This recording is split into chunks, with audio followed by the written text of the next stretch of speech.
That is correct. We have 4 grown men riding this very tiny train. That's right.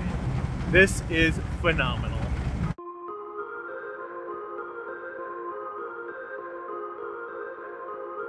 I'm Gary, and this is Coasting with Culture, which is all about combining theme park visits and riding roller coasters with various cultural experiences around the world.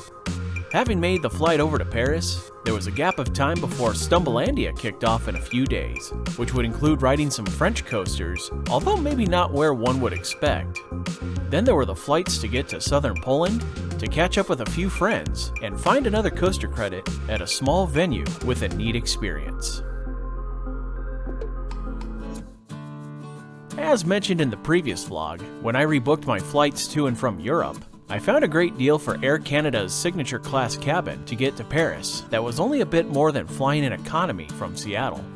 While I could have simply booked my next flight to depart for Poland a bit closer to my arrival into the French capital, I'm not really a big fan of flying into a country I've never been to before and only having a short layover without getting a chance to really visit.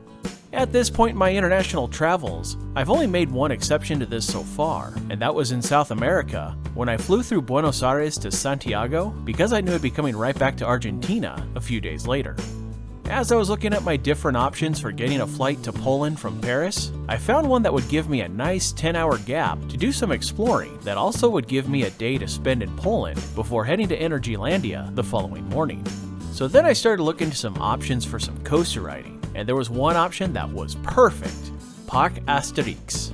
Their website shared that there is a shuttle bus from Terminal 1 that only takes 20 minutes one way, so with my scheduled landing before 9, I could easily make it right around opening time. And the park was scheduled to close around 6, about an hour and a half before my departure. So even if I had to leave early, I could still get a decent amount of time at the park. Except for one minor problem that happened on the journey to Paris. So our flight to Paris is delayed by about 2.5 hours. As it turned out, we wouldn't land in Charles de Gaulle Airport until around 11:30, and I didn't get through customs and into the main terminal area until after 12. As I tried to find my way toward a place to store my bags, I saw signage that indicated that Terminal 1 was closed. So given the already lost time from the delay and the potential closure of the terminal where the Asterix shuttle departed from, I decided to save the park for another day. But that didn't mean there weren't any French coasters to ride. A couple things make me like an airport more, including having easy to find luggage storage and transportation right to the city. As is the case with Charles de Gaulle Airport, with this luggage storage facility located right by the elevators that lead to the trains that take you into the heart of the city.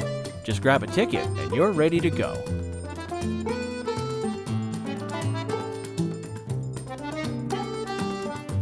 It did feel like a sauna on this busy train during a toasty summer day, but I enjoyed seeing a bit of France on the way in.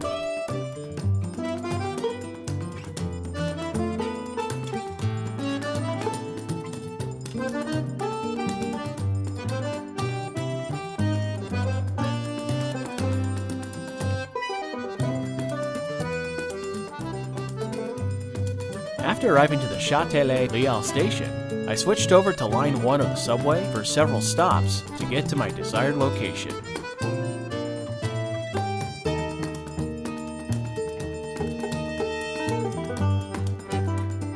A short 10-minute walk later, and I found myself at the gate to Jardin d'Acclimatation.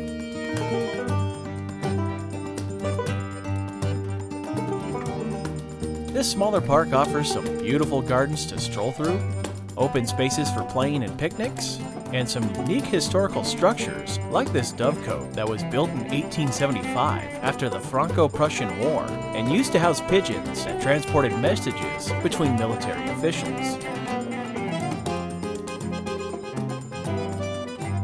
One of the main draws to the park, though, is the selection of family-friendly rides.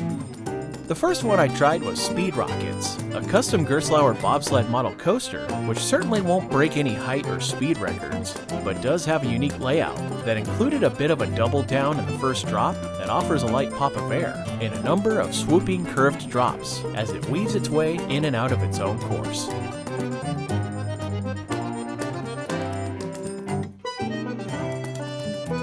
Next to that is Souris Mécanique, a junior version of the spinning mouse coaster offered by Reverchon. The spinning isn't nearly as intense as some of the bigger models, making this a great coaster to introduce younger riders to the spinning mouse experience before they graduate to the larger versions later on. And I'm a bit surprised there's only 3 of these in existence.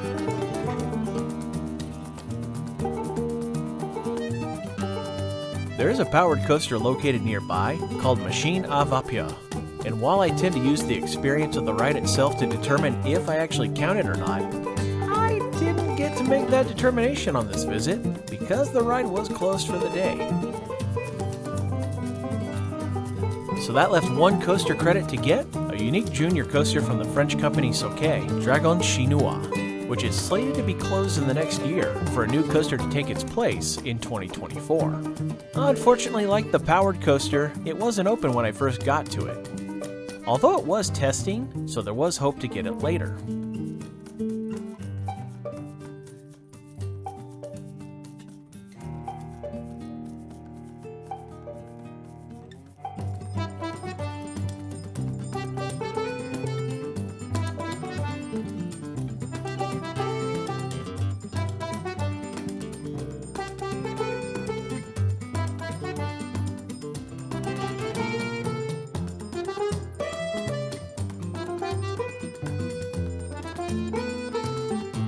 While waiting for it to open, I took some time to stroll through the park.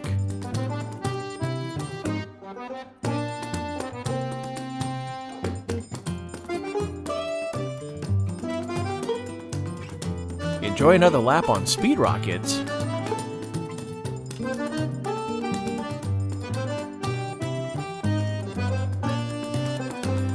And enjoy a nice leisurely float on their small boat ride, which operates like the old mill rides of the past, using a combination of gravity and the water mill to create the water flow that moves the boats.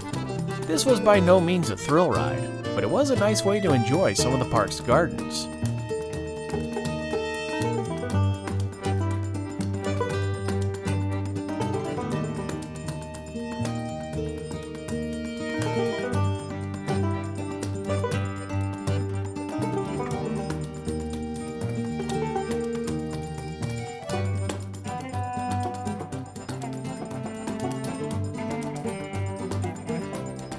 While my stay at the park lasted longer than I originally planned, it did help out my coaster credit hunting.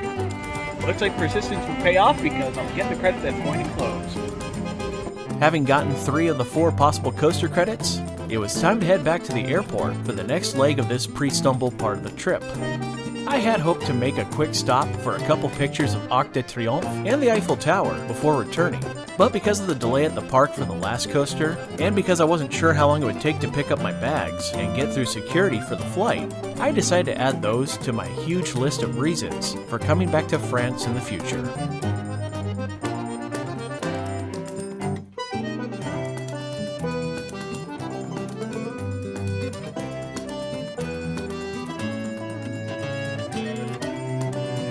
This part of the trip included a new airline experience, taking the LOT Polish Airlines to Warsaw and having an overnight layover before the morning flight to Kraków.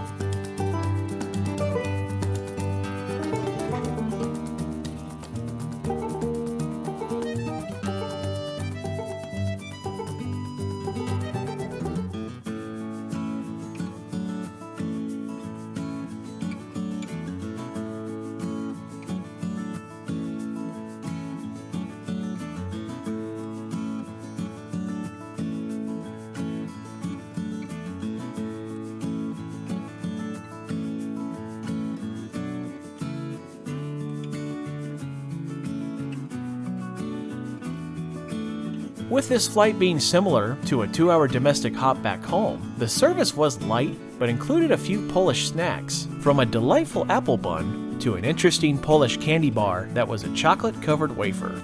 And the flight was made even better by getting to watch the sunset over Europe.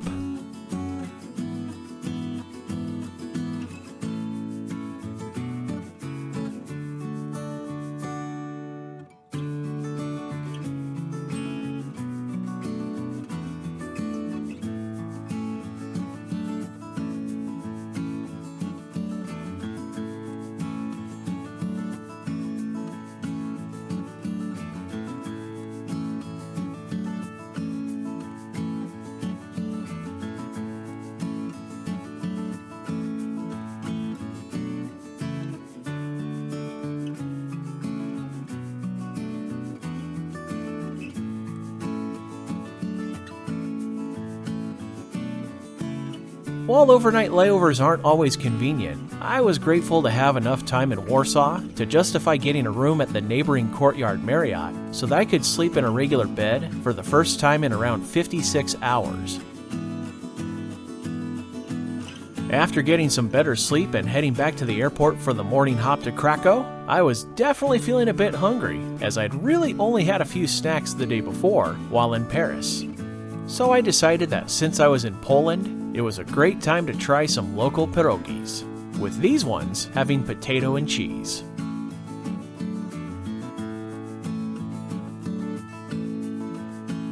After a quick bite, the time to catch one last flight for the start of the main part of the trip had come.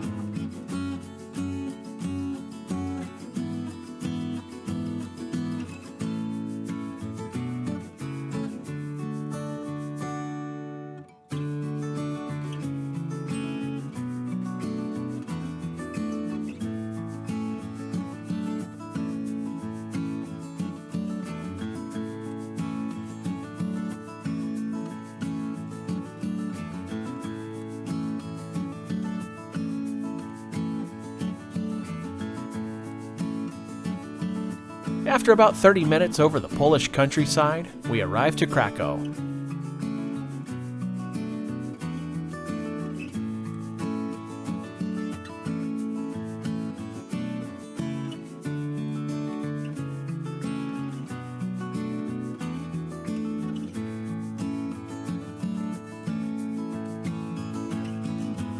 So I'm not gonna lie, little ready to be done with flying for a bit after doing 4 flights to get here. But now it's time to go ahead and see if I can find a few other buzz bars and we can go do some exploring.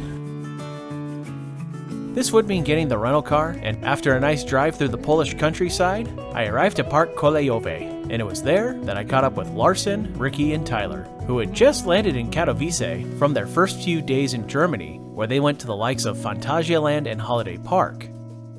Needless to say, this park was a wee bit smaller than what they had been experiencing. But those who have followed Coasting with Culture for a while know that this kind of place is right up my alley. Not just for the coaster credits, but for the unique experiences they offer as well.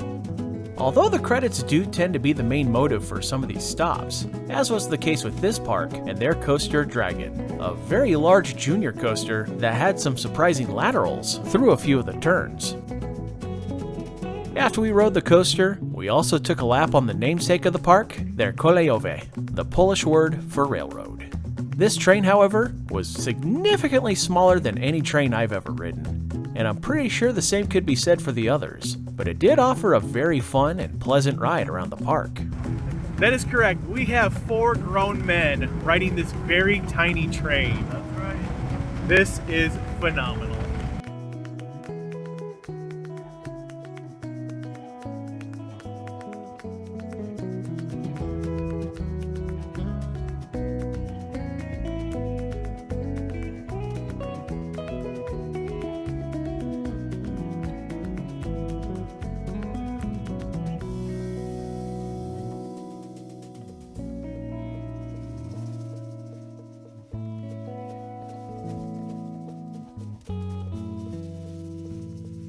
While this was certainly nothing like the major German theme parks they had just gone to, I think the guys were able to appreciate why I like making stops to smaller places such as this.